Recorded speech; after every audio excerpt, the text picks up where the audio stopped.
சிவப்பு சேல கட்டிக்கிட்டு வேப்பிலையும் எடுத்துக்கிட்டு வேர்காட்டு கருமாறி ஆடி வந்தாளா. சிவப்பு சேல கட்டிக்கிட்டு வேப்பிலையும் எடுத்துக்கிட்டு வேர்காட்டு கருமாறி ஆடி வந்தாளாம். அவள் விரும்புடனே தொழுபவரின் வினைகளையே ஓட வைத்து பொறுப்புடனே நம்மை காக்க ஆடி வந்தாளாம். மாரியம்மா கருமாரியம்மா, மாரியம்மா கருமாரியம்மா.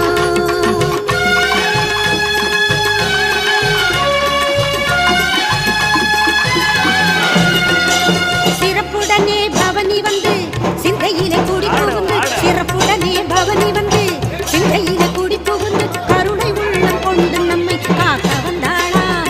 அவ மரகதத்தில் திலகமிட்டு மறு கொழுந்து மலரெடுத்து, மரகதத்தில் திலகமிட்டு மறு கொழுந்து மலரெடுத்து சிரத்தினிலே சூடிக்கொண்டு பவனி